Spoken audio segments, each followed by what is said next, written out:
Assalamu alaikum students. So in this video we are going to discuss the topic of adrenergic agonist.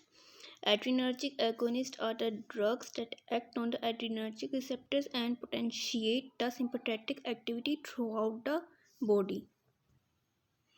Now adrenergic agonists are classified into three main types: direct acting adrenergic agonist, indirect acting adrenergic agonist, and mixed function agonist. Now, what are direct acting agonists? Basically, these are the drugs that acts on the adrenergic receptors, which may be alpha receptor or beta receptors, and hence stimulates the sympathetic activity in the effector organs. And what are the indirect acting adrenergic agonists? As the name indicates, as you know कि जो adrenergic neurons होते हैं इनमें specific अपटेक्स transporters होते हैं, और इन Uptake transporters का क्या फंक्शन होता है कि ये जो साइनेप्टिक क्लेफ्ट में एड्रीनर्जिक न्यूरोट्रांसमीटर्स एक्यूमुलेट हो जाते हैं, उन एड्रीनर्जिक न्यूरोट्रांसमीटर्स को साइनेप्टिक क्लेफ्ट से उठा के वापस एड्रीनर्जिक न्यूरॉन में भेज दिया जाए. वो वाली ड्रग्स जो इस तरह के रीअपटेक ट्रांसपोर्ट सिस्टम्स को इनहिबिट करती हैं, data included in indirect acting adrenergic agonist. फिर कुछ ड्रग्स आती हैं which are also direct acting and are indirect in action. These are known as mixed action adrenergic agonist. Now, direct acting adrenergic agonists जो हैं, these are further classified into two types: alpha agonist and beta agonist. और alpha agonist की ना further to classification है कि non selective और selective alpha agonist. यानी वो ड्रग्स जो अल्फा 1 रिसेप्टर्स पे भी एक्ट कर सकती हैं और अल्फा 2 रिसेप्टर्स पे भी एक्ट कर सकती हैं. These are included in non selective alpha agonist, for example epinephrine या नॉरएपिनेफ्रीन. वाइल वो वाली ड्रग्स जो सिर्फ या तो स्पेसिफिकली अल्फा 1 रिसेप्टर्स पे एक्ट करती हैं, data alpha 1 selective and includes phenylephrine. While those जो सेलेक्टिवली सिर्फ अल्फा 2 रिसेप्टर्स पे एक्ट करती हैं, these includes clonidine.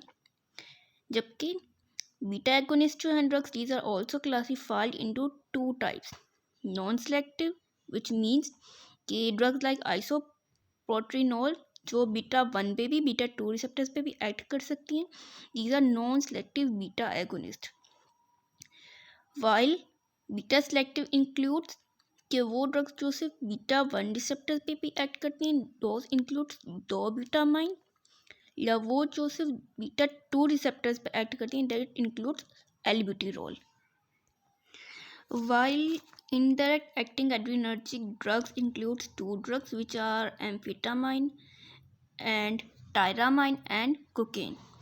Mixed action adrenergic agonist includes एफिड्राइन या स्यूडोएफिड्राइन. अब हमने इन सारे एड्रीनर्जिक एगोनिस्ट को, इनमें जो ड्रग्स हैं उनको वन बाय वन डिटेल में डिस्कस करना है. इट इज़ पॉसिबल कि जब हम एक एक ड्रग को डिस्कस करने बैठें तो इनके इफ़ेक्ट्स, साइड इफ़ेक्ट्स, कॉन्ट्राइंडिकेशंस हम आपस में कंफ्यूज कर जाएं. तो उसके लिए एक सिंपल सी ट्रिक है कि before starting the adrenergic agonist, before studying their properties, पहले तो आप मिनी कैटरिंग के टेबल 9.1 में जो रिसेप्टर्स दिए हुए हैं उनको मेमोराइज कर लें. उसमें ये देखना है कि alpha 1 receptors, alpha 2, beta 1, beta 2, beta 3, D1 और D2 रिसेप्टर्स ये बॉडी में कहाँ कहाँ मौजूद होते हैं और इनका हमारी बॉडी में क्या क्या इफ़ेक्ट है. फाइन. और लिपन कोड की फिगर नंबर 6.6 को अच्छी तरह मेमोराइज कर लें. अगर ये चीज़ें आपको नहीं आती, इट इज़ नॉट, तो it would be very difficult to understand adrenergic agonist. अगर ये चीज़ें आपकी प्रिपेयर हैं तो आगे एड्रीनर्जिक एगोनिस्ट प्रिपेयर करने में आपको कोई प्रॉब्लम नहीं होगी. फर्दर इफ़ यू वांट तो एड्रीनर्जिक रिसेप्टर्स जो हैं उसकी अलग से वीडियो मैं अपलोड कर चुकी हूँ. I would put the link in the description. एक बार आपने ये काम कर लिया, फिर आपने एड्रीनर्जिक एगोनिस्ट के नेम्स याद करने, which includes epinephrine, norepinephrine, isoproterenol, dopamine, dobutamine, oxymetazoline, phenylephrine, methoxamine, clonidine and so on. फिर अगली चीज़ आपने ये देखनी है कि ये जो ड्रग्स हैं वो कौन कौन से रिसेप्टर्स पे एक्ट करनी है। ये चीज़ आपने याद कर ली तो आगे काम और इजी हो जाएगा। फॉर एग्जांपल आपने देखा कि एपिनेफ्रिन जो है it acts on alpha 1, alpha 2, beta 1, beta 2। Simply आप अल्फा 1 के इफ़ेक्ट्स लिखते हैं, अल्फा 2 पे भी इफ़ेक्ट करती है एपिनेफ्रिन, फिर आप अल्फा 2 के इफ़ेक्ट्स लिखते हैं। यही चीज़ आपने सारी ड्रग्स पे अप्लाई करनी है और आप देखिएगा इजीली सारे इफ़ेक्ट्स याद हो जाएंगे। एंड टू नो कि कौन सा एड्रेनर्जिक एगोनिस्ट कौन कौन से रिसेप्टर्स पे एक्ट करता है, you must prepare table 6.17 of Lippan code. Now talking about the epinephrine, epinephrine जो है at low dose it acts on beta receptors and at high dose it acts on alpha receptors. So first of all हम देखेंगे कि लो doses पे beta receptors, beta 1 receptors के सारे effects, फिर beta 2 receptors के सारे इफेक्ट्स, फिर हाई डोजेस पे alpha receptors. So as we know कि एपिनेफ्रिन जो है लो डोजेस पे बीटा इफेक्ट्स प्रोड्यूस करती है। तो सबसे पहले हम इसके बीटा 1 इफेक्ट्स को देखेंगे। बीटा रिसेप्टर्स के बारे में हमने क्या पढ़ा था कि बीटा 1 जो है कि these are present on heart, result in tachycardia, increases the contraction of heart muscles. In the same way, epinephrine owing to its beta 1 action increases the contraction of the heart muscles, increases the contracting strength of myocardium of the heart. So इसका है positive chronotropic effect क्योंकि ये heart की contraction को strengthen करता है। इसका positive inotropic effect, inotropic effect basically ये होता है जब ज़्यादा पॉजिटिव आइंस का इन्फ्लक्स होता है, that is known as positive inotropic effect. अब मायोकार्डियम की जब कॉन्ट्रैक्शन होती है तो कार्डिक आउटपुट इंक्रीज होगा, फाइन, और हार्ट के मसल्स को भी वर्क करने के लिए ऑक्सीजन रिक्वायर्ड होता है। अगर हार्ट के मसल्स इतना ज़्यादा कॉन्ट्रैक्ट कर रहे हैं then it would result in the increase in oxygen demand, और जब भी ऑक्सीजन डिमांड इंक्रीज होगी it would result in the activation of the renin angiotensin system.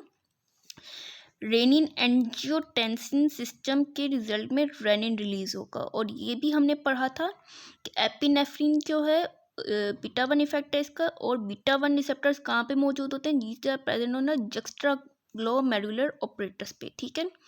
Epinephrine अगर जाके बीटा 1 रिसेप्टर्स पे एक्ट करेगा तो it would result in the release of the renin, और रेनिन का पता है कि it causes the renin causes the production of angiotensin 2 which is a vasoconstrictor, fine। तो अब एपिनेफ्रिन का अगला इफेक्ट जो है डेट इज बीटा 2 इफेक्ट।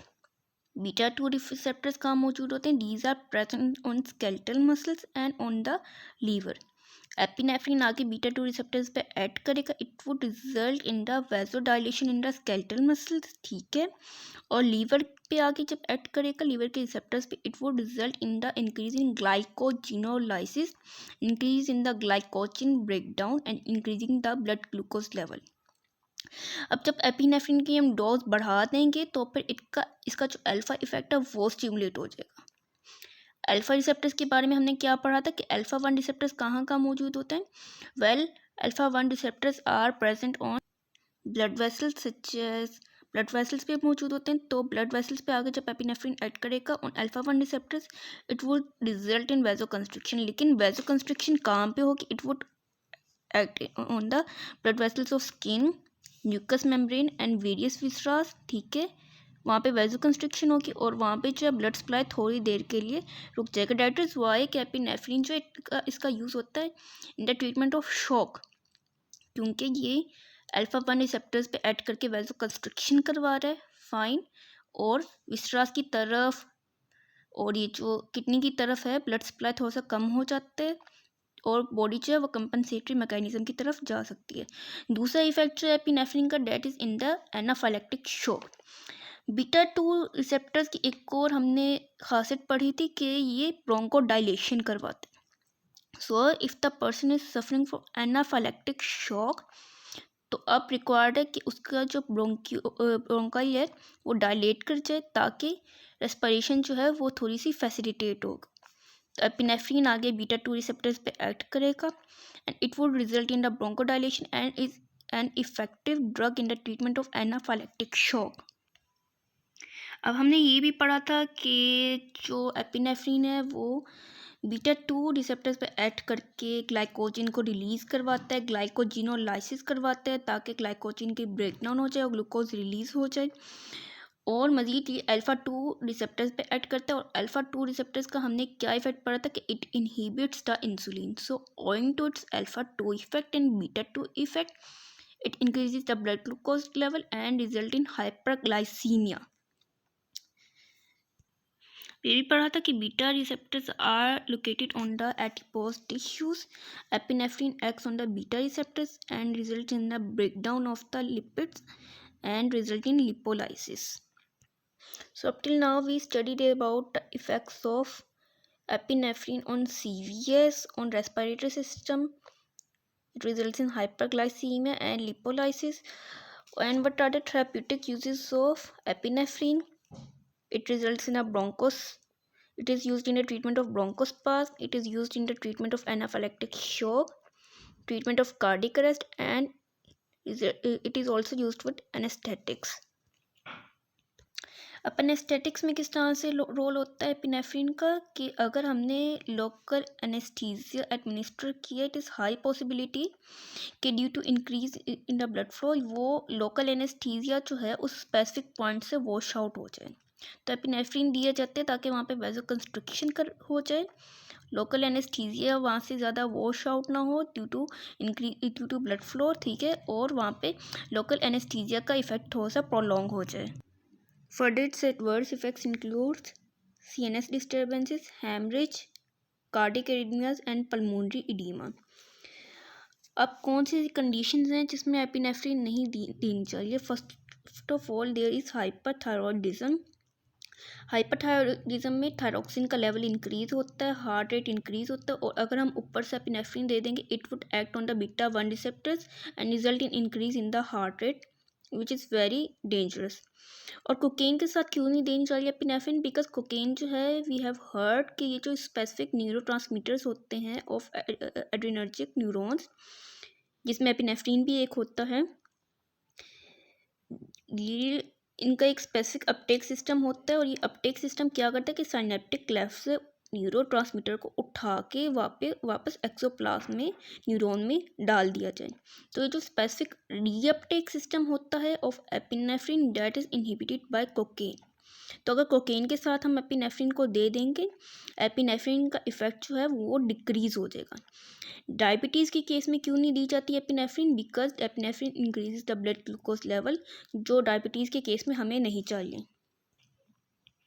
और बीटा ब्लॉकर्स के साथ क्यों नहीं देना चाहिए एपिनेफ्रिन का? क्योंकि एपिनेफ्रिन के दो इफ़ेक्ट्स होते हैं, एक इसका अल्फा इफ़ेक्ट, एक इसका बीटा इफ़ेक्ट, ठीक है, फाइन। और अगर बीटा ब्लॉकर्स के साथ दे देंगे एपिनेफ्रिन को, दैन बीटा ब्लॉकर्स ऑलरेडी इसका बीटा इफ़ेक्ट को ब्लॉक कर रहे हैं, उसका अल्फा इफ़ेक्ट जो है वो एग्जैजरेट हो जाएगा। Now the next one is norepinephrine, और इसका जो है स्ट्रॉन्ग अल्फा 1 इफ़ेक्ट होता है और वीक बीटा 2 इफ़ेक्ट होता है। अब बात बहुत सिंपल हो चुकी है, जो वो सारी पॉइंट्स हमने वीडियो के स्टार्ट में पढ़े थे वो हमने एपिनेफ्रिन पे अप्लाई कर दिए और वही सारी पॉइंट्स अब हम नॉरएपिनेफ्रिन पे अप्लाई करेंगे। अब नॉरएपिनेफ्रिन का इफेक्ट क्या है? Alpha 1 effect. अल्फा 1 इफेक्ट तो क्या होगा कि इट वुड रिजल्ट इन वेजोकंस्ट्रिक्शन होगी, टोटल पेरिफेरल रेजिस्टेंस इंक्रीज होगी, इंक्रीज इन ब्लड प्रेशर होगा। That is the main effect of norepinephrine. अब जो नॉरएपिनेफ्रिन के केस में वेजोकंस्ट्रिक्शन होती है ना, that is much stronger as compared to epinephrine. क्यों? क्योंकि इसका सिर्फ अल्फा 1 इफेक्ट होता है, जबकि एपिनेफ्रिन का जो है अल्फा 1 इफेक्ट भी होता है और बीटा 2 इफेक्ट भी होता है। अल्फा 1 की वजह से वेजोकंस्ट्रिक्शन, बीटा 2 की वजह से वेजोडाइलेशन, जबकि इसका बीटा 2 इफेक्ट वीक है। तो बीटा 2 इफेक्ट वीक होने की वजह से अल्फा 1 इफेक्ट की वजह से इसकी इंटेंस वेजोकंस्ट्रिक्शन होती है। अब जब इतनी इंटेंस वेजोकंस्ट्रिक्शन हो जाएगी तो क्या होगा कि it would result in the reflex bradycardia. किस तरह से? ब्लड प्रेशर राइज हुआ, बैरो रिसेप्टर्स जो हैं वो एक्टिवेट हुए, बैरो रिसेप्टर्स एक्टिवेट होने की वजह से there would be rising activation of the vagal activity which would result in the reflex bradycardia. यही वजह है कि एपिनेफ्रिन के केस में हार्ट रेट भी इंक्रीज होगा और अल्फा 1 रिसेप्टर्स की वजह से वेजोकंस्ट्रिक्शन भी हो जाती है, जबकि नॉर एपिनेफ्रिन के केस में अल्फा 1 इफेक्ट की वजह से स्ट्रॉन्ग वेजोकंस्ट्रिक्शन और यहाँ पे रिफ्लेक्स ब्रैडिकार्डिया हो जाता है। बट इफ़ यू वांट कि नॉर एपिनेफ्रिन के केस में रिफ्लेक्स ब्रैडिकार्डिया ना हो तो उसके लिए we have here atropine. Atropine जो है it blocks the transmission of the vagal effects if given before the norepinephrine. अब नॉर एपिनेफ्रिन का जो ज़्यादा थेराप्यूटिक यूज़ है वो सिर्फ यही है कि it is use in the treatment of shock. और अगर किसी वजह से नॉर एपिनेफ्रिन जो है ज़्यादा एडमिनिस्टर कर दी जाए बॉडी में तो नॉर एपिनेफ्रिन का जो एंटीडोट है that is phentolamine. So this was all about today's lecture. बाकी जो है जो बीटा रिसेप्टर्स के एगोनिस्ट हैं which includes dopamine, डोब्यूटामाइन and so on, that would be discussed in the next part of this video.